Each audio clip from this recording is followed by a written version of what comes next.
Chers amis, Shabbat Shalom, nous allons étudier la paracha de Vayakel, qui est la avant-dernière paracha du livre de Shemot et qui suit directement celle de Kitissa.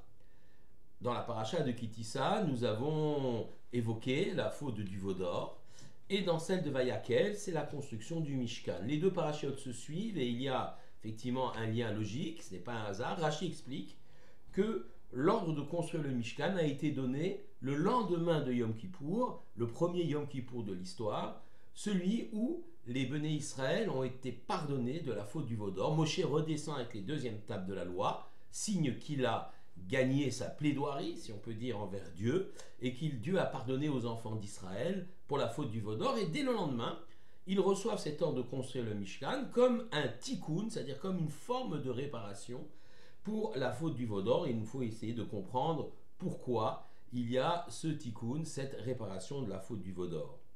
Un Mishkan, finalement, pourquoi faire? C'est une étrange construction que celle du Mishkan évoquée dans notre Sidra.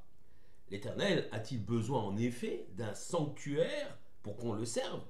L'Éternel a-t-il besoin d'un endroit géographiquement défini pour s'adresser aux hommes, pour s'adresser au peuple d'Israël? Ne dit-on pas Melo kol haaretz kevodo, il remplit le monde de son honneur? C'est un verset très connu, mais qui est issu du prophète Isaïe, chapitre 6, verset 3. Melo kol haaretz kevodo, Dieu remplit le monde de son honneur. Ramban, Nachmanide, dans son commentaire sur notre Sidra, affirme: un peuple saint doit avoir un sanctuaire afin que la présence divine réside parmi eux. Il fait ainsi écho au fameux verset que l'on trouve dans la Sidra de Teruma, l'autre Sidra qui parle de la construction du Mishkan. Ve'asuli mikdash, ve'shachanti betocham, ils me feront un sanctuaire et je résiderai parmi eux, et non pas dans le sanctuaire lui-même, mais parmi les Béné Israël. C'est un verset dans Shemot, verset donc 8 dans le chapitre 25 de Shemot, c'est-à-dire la Sidra de Teruma.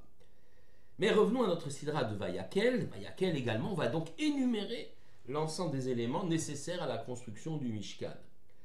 Si l'Éternel, bien sûr, ne réside pas physiquement dans le Mishkan, ou ce que sera plus tard l'équivalent du Mishkan, le temple de Jérusalem, celui-ci est bien le lien nécessaire entre Israël et la présence divine.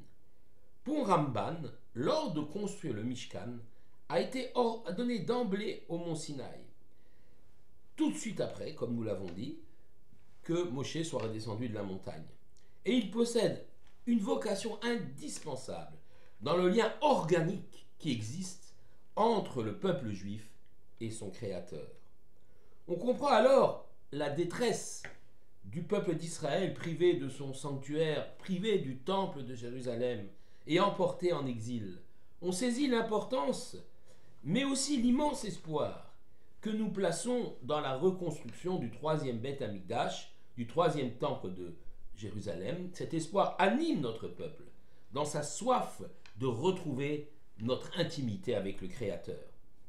Rashi affirme donc effectivement dans notre Sidra de Vayakel, nous sommes au chapitre 31 de Shemot, au verset 18, il affirme que l'ordre d'édifier le Mishkan se situe dans un texte de la Torah, avant la faute du veau d'or, dans la Sidra de Trouma, alors que chronologiquement, cet épisode lui est postérieur. En effet, la Sidra de Vayakel, elle, est parfaitement placée, juste après la faute du veau d'or, le Mishkan étant la correction de la faute du veau d'or.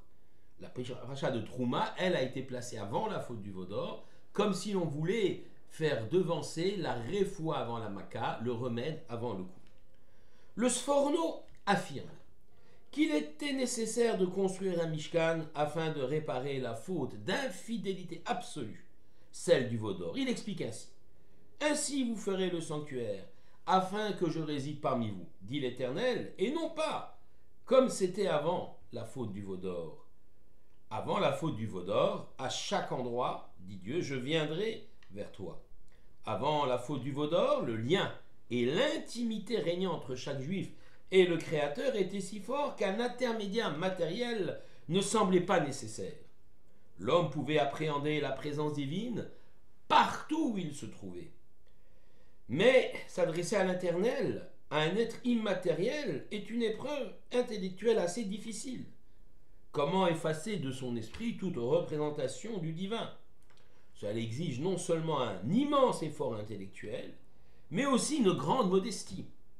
En effet, s'adresser à Dieu, sans le schématiser, le représenter, cela équivaut à considérer qu'il y a des limites à l'esprit et à l'imagination de l'homme, et à comprendre que celui qui a donné la vie, qui a donné notre propre vie, est au-delà de l'entendement. Le représenter, le schématiser, c'est faire d'orgueil. J'arrive à caricaturer, à schématiser Dieu, à comprendre qui il est. En vérité, je ne comprends pas qui il est totalement immatériel.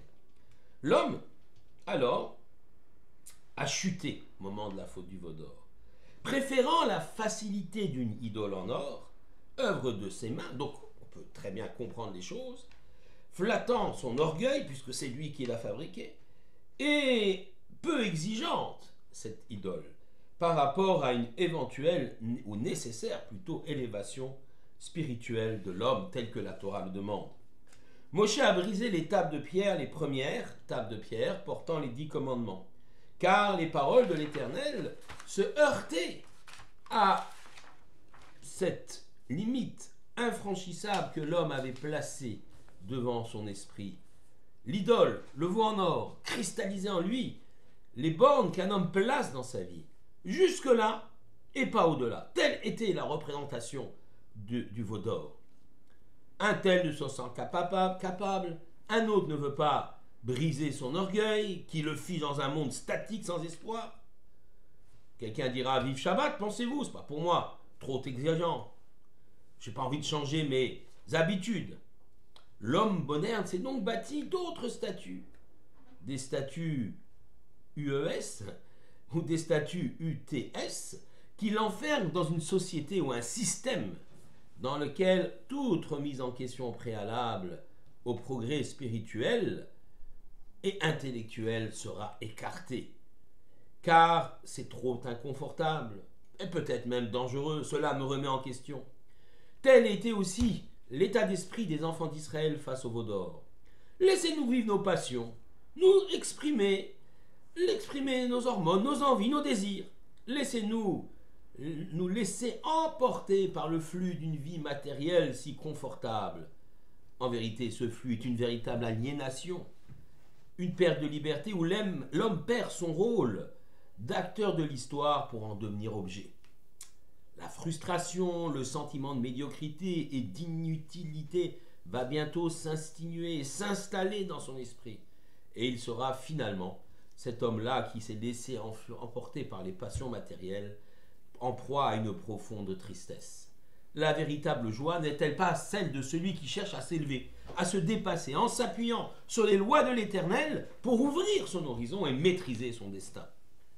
Après la faute du veau d'or, le peuple devait réapprendre à vivre dans le monde, incapable maintenant de saisir l'Éternel partout où il se trouve, car c'est trop difficile. Il fallait concrétiser un lieu de rencontre. L'homme avait besoin de palper la réalité. On lui offrit le Mishkan, cet édifice, qui bien sûr n'est pas habité au sens strict par Dieu, Dieu est partout, mais qui était propice à une forme d'intimité entre l'homme et Dieu. L'homme réapprit alors, par le biais du Mishkan, du sanctuaire, que les objets, les édifices, voire les actes rituels, sont des moyens pour s'élever. Le sanctuaire est une véritable maquette de l'univers. Il est le lieu de l'apprentissage de la vie, de la découverte de l'homme et du Créateur, bien évidemment. Chaque rite que nous pratiquons, chaque mitzvah est porteur d'un sens. On apprend dans le sanctuaire comment vivre à l'extérieur de celui-ci. Quand l'homme n'est pas capable de comprendre le monde tel qu'il est, d'en saisir la portée réelle et qui en est le créateur, alors il faut lui offrir des portes d'accès, des points de concentration de l'énergie divine. Ou peut-être, il prendra conscience de la grandeur de l'univers infini et de la grandeur, bien sûr, de son créateur. Entrer dans le Mishkan ou dans le temple de Jérusalem, c'est ouvrir une fenêtre sur le vaste monde. Aujourd'hui, le Mishkan et sa réplique, le temple de Jérusalem, le Beth Amikdash ont disparu. Avons-nous, nous aussi, nos lucarnes ouvertes vers la réalité du monde? Allons, poussons la porte du Beth Midrash, de la maison d'études, et nous entr'ouvrirons le portail du monde. Shabbat Shalom à tous.